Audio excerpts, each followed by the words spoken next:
बिस्मिल्लाहिर्रहमानिर्रहीम। अस्सलाम वालेकुम। इंशाल्लाह मेरे सब बहन भाई ठीक ठाक होंगे। अल्लाह ताला आप सबको हमेशा खुश रखे, आबाद रखे, हंसता मुस्कुराता रखे। आप जहाँ भी रहें खुश रहें, अल्लाह की अमान में रहें। आज मैंने बहुत ही टेस्टी मज़ेदार बग़ैर गोश्त के बग़ैर मीट के सीख कबाब बनाए हैं, जो बग़ैर सीख के हम बनाएंगे और ये बहुत ही टेस्टी हैं। ऊपर से बहुत क्रिस्पी हैं और अंदर से बिल्कुल सॉफ्ट। आप देख सकते हैं माशाल्लाह ये बहुत ही मज़े के क्रिस्पी। हाँ, आज हम जो सीख कबाब बनाने जा रहे हैं, इसको बनाने के लिए हमने कौन सी चीज़ें लेनी है यहाँ पर देखें। बिस्मिल्लाहिर्रहमानिर्रहीम। यहाँ पर मैंने 4 अदद प्याज लिए हैं और इनको मैंने इस तरह से स्लाइसेस में काट लिया है। लंबे स्लाइसेस में इनको मैंने काट लिया है और बहुत बारीक नहीं काटा और बहुत मोटा भी नहीं काटा। तो अब हम इनको एक बाउल में निकाल लेते हैं।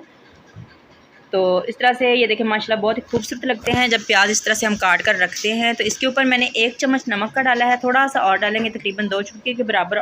तो अब हम इनको अच्छी तरह से दबा दबा कर इस तरह से इनके जो सारे रिंग्स जो होते हैं ना उनको खोल लेंगे। और अब डालेंगे हम इसके अंदर 2 अंडे। तो नमक डालने का यही मतलब है कि इसके जो प्याज जो होते हैं ना, इसके रिंग्स भी अलहदा हो जाते हैं और जो प्याज के अंदर से पानी वगैरह निकलना हो वो भी निकल आता है। तो इसलिए पहले नमक लगाना है। तो उसके बाद 2 अंडे हमने डाल दिए हैं। इसके बाद मैंने 1 चम्मच लिया है खुश्क धनिया, इसको इस तरह से मसल कर डालेंगे। और 1 चम्मच डालेंगे इसमें ज़ीरा, इसको भी इस तरह से मसल लेंगे। इसकी खुशबू निकल आती है इसलिए इसको मसल कर डालते हैं। और इसके बाद हम डालेंगे इसमें सुरख मिर्च। तो सुरख मिर्च मैं इसमें डाल रही हूँ 1 चम्मच, टीस्पून के हिसाब से मैं सारी चीज़ें डाल रही हूँ। आपको ज़्यादा या कम जिस तरह से आपको पसंद हो आप उस हिसाब से डाल सकते हैं। हल्दी पाउडर मैंने 1/2 चम्मच लिया है। और अब डालेंगे इसमें हरा धनिया और पुदीना, और 1-2 हरी मिर्चें थी वो भी मैंने इसके अंदर ही काट कर शामिल कर दी थी। तो ये भी इसके अंदर डाल देते हैं। अब हम सारी चीज़ों को अच्छी तरह से मिक्स कर लेते हैं। तो अब यहाँ पर देखिए इस तरह से हम सारी जो चीज़ें हैं इनको मिक्स कर लेंगे। और मैंने बेसन लिया है, बेसन को मैंने छान कर रख लिया है। तो सबसे पहले हम थोड़ा बेसन डाल लेंगे इसमें, उसके बाद ज़रूरत पड़ेगी तो हम और डाल लेंगे। तो पहले मैं 5 से 6 चम्मच डालूँगी, बड़े वाले चम्मच भर भर के डाल रही हूँ। तो जितनी हमें ज़रूरत पड़ेगी उतनी ही मैं आपको बताऊँगी कि कितना बेसन इस पर लगा है। तो यहाँ पर 6 चम्मच मैंने पहले डाल लिए हैं। अब इनको अच्छी तरह से मिक्स कर लेते हैं। तो इसमें पानी वगैरह नहीं डालना, जो प्याज ने पानी छोड़ा होगा ना, नमक हमने जो लगाया है प्याज को, तो प्याज ने नमक जो पानी छोड़ दिया तो उसी पानी के अंदर ही हमने ये बेसन जो है मिक्स करना है। तो यहाँ पर देखें आधा कप के करीब मैंने पहले बेसन डाला था, आधा कप तकरीबन ये है। तो ये पूरा कुल मिलाकर हमने 1 कप बेसन इसमें इस्तेमाल किया है। और 4 अदद हमारे प्याज थे, तो तकरीबन 1 पाव प्याज होंगे हमारे, 1 पाव से थोड़े से ज़्यादा हो सकते हैं। तो यहाँ पर हमने ये देखें सॉफ्ट सा हमारा बैटर तैयार हो चुका है। अब हम एक डिश लेंगे, इसमें मैंने ऑयल लगा दिया है। तो अब हम थोड़ा सा ऑयल हाथों पे लगाएंगे इस तरह से, फिर हम इसके कबाब बनाएंगे।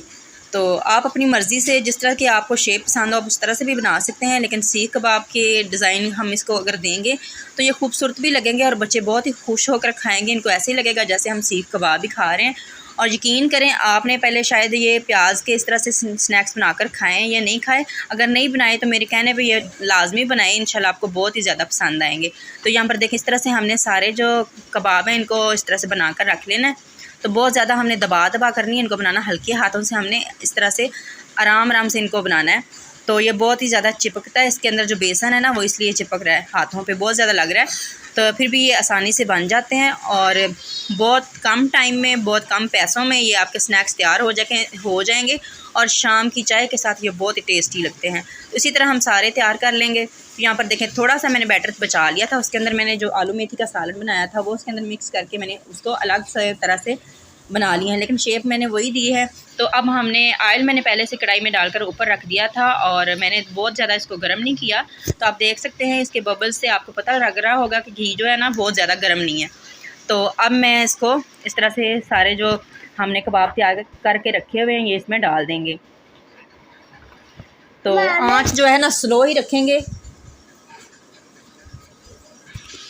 और फिर हम क्या करेंगे, इनको कांटे की मदद से इनकी साइड चेंज करनी है। एकदम से हमने इनको नहीं छेड़ना, एक बार हम इनको एक साइड से थोड़ा सा फ्राई होने देंगे, उसके बाद हम इसकी साइड चेंज करेंगे। तो यहाँ पर देखिए जितने आराम से आ सकते हैं इसमें हम उतने डाल देंगे। अभी 1-2 इसमें और आ जाएंगे। तो इसको बनाने में सिर्फ मुझे 15 से 20 मिनट लगे थे और यकीन करें ये इतने टेस्टी बने थे ना कि क्या ही बताऊँ आपको। तो यहाँ पर सारे मैंने इसमें डाल दिए हैं कबाब। तो अब हमने इनको इनकी साइड जो है वो चेंज कर लेनी है। तो आंच मैंने स्लो ही रखी हुई है, क्योंकि स्लो आंच पे इनको अगर फ्राई करेंगे तो इनका कलर जो है ना वो बहुत ही प्यारा आएगा और अंदर तक पक जाएंगे। अगर हम तेज़ आंच रखेंगे तो ये ऊपर से जल जाएंगे और अंदर से कच्चे रह जाएंगे। तो अब कांटे की मदद से इस तरह से हमने इनको उल्टा लेना है। तो सारी साइडों से हमने इनको हिला जुला कर सारी साइडों से फ्राई कर लेना है गोल्डन होने तक। तो यहाँ पर देखें माशाल्लाह बहुत ही प्यारे हमारे क्रिस्पी से सीख कबाब तैयार हो रहे हैं। खुशबू भी बहुत ही प्यारी आ रही है।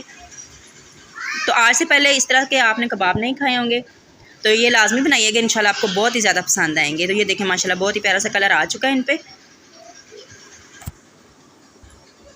तो अब हम इनको निकाल लेते हैं। इसी तरह का हमें कलर चाहिए था, तो चिमटे की मदद से निकालूंगी तो आसानी से निकल आएंगे। तो यहाँ पर मैं चिमटा इस्तेमाल कर रही हूँ। आपको जिस तरह से आसानी लगे आप उस तरह से इनको निकाल सकते हैं। तो यहाँ पर देखें मैं चिमटे की मदद से इनको निकाल रही हूँ। तो माशाल्लाह बहुत ही टेस्टी मज़ेदार क्रिस्पी हमारे सीख कबाब तैयार हो चुके हैं बग़ैर गोश्त के। तो इसी तरह से जो बाकी मैंने मेथी वाले बनाकर रखे थे उनको भी इसी तरह से हम फ्राई कर लेंगे। तो इनको फ्राई करने के बाद मैं आपको डिश में निकाल कर दिखाती हूँ। तो ये देखें सारे मैंने इस तरह से जिस तरह पहले उनको भी फ्राई किया था इसी तरह से हम दूसरे जो स्नैक्स हैं उनको भी फ्राई कर लेंगे। इनको भी हमने हल्की आंच पे फ्राई करना है। तो सबसे ज़्यादा इसमें जो खुशबू आ रही है या जो टेस्ट आ रहा है ना इसमें वो अंडे का भी आ रहा है, क्योंकि अंडे की मदद से हमने इनको बनाया है। तो ये बहुत ही मज़ेदार टेस्टी हमारे स्नैक्स तैयार हुए हैं। तो माशाल्लाह ये देखें इतने क्रिस्पी हैं कि प्लेट में डाल लेना तो इनकी जो आवाज़ है वो आ रही है इतनी प्यारी खूबसूरत। तो अब यहाँ पर मैं आपको तोड़ कर दिखाती हूँ कि हमारे जो कबाब हैं वो अंदर से कितने सॉफ्ट हैं। तो शाम की चाय के साथ आप लाजमी बनाइएगा, बहुत ही मज़े के लगेंगे इंशाल्लाह। और बच्चों को तो ख़ास करके बहुत ही ज़्यादा पसंद आते हैं। मेरे बच्चे बहुत ही शौक़ से खाते हैं। इंशाल्लाह आपको भी बहुत ज़्यादा पसंद आएंगे। अल्लाह ताला आप सबके हमेशा खुश रखे। अल्लाह हाफिज़।